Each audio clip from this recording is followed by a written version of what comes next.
സത്യത്തിലേ നമ്മൾ വേറെ ആവശ്യത്തിന് ഈ വഴി കൂടെ പോയതാണ്. അപ്പോൾ ഒരു ഫാക്ടറി ഉണ്ട്. ഇങ്ങനത്തെ കുറേ കുട്ടികൾ, ചെറിയ കുട്ടികൾക്കുള്ള കിഡ്സ് ഡ്രസ്സ് മാനുഫാക്ചർ ചെയ്യുന്ന ഒരു ഫാക്ടറി ഉള്ളത്. ഇവരുടെ കയ്യിൽ ഹ്യൂജ് സ്റ്റോക്കാണേ. അല്ലേ, ഇത്രയും മോഡൽസ് ഇവരുടെ കയ്യിലുണ്ട്.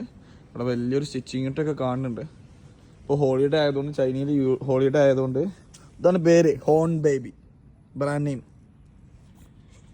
അപ്പോൾ അങ്ങനത്തെ പല ടൈപ്പ് ഡ്രസ്സുകളുണ്ട്. ഒരു സ്റ്റിച്ചിങ് ഇട്ടുണ്ടല്ലോ ചൈനയിലെ.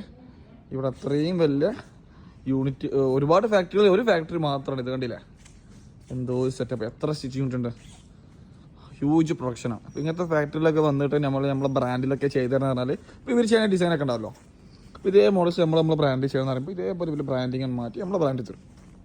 അപ്പോൾ ഈ കിഡ്സ് ഡ്രസ്സൊക്കെ, അതല്ലെങ്കിൽ സ്വന്തം ബ്രാൻഡിൽ ബ്രാൻഡിങ് ചെയ്ത് ഡ്രസ്സൊക്കെ ചെയ്യണം, അല്ലെങ്കിൽ ഒരു പ്രൊഡക്റ്റ് ചെയ്യണമെന്ന് ആഗ്രഹിക്കുന്ന ആൾക്കാർക്കൊക്കെ ഇതുപോലെ ഫാക്ടറികളിൽ വന്നിക്കാണ്ട് എന്ത് ചെയ്യുക, നമുക്ക് നമ്മുടെ ആവശ്യങ്ങൾ കാര്യങ്ങൾ പറഞ്ഞു കൊടുത്തു കഴിഞ്ഞാൽ അവരതിനനുസരിച്ച് അത് നമ്മുടെ ബ്രാൻഡിങ്ങിൽ ചെയ്തു തരും.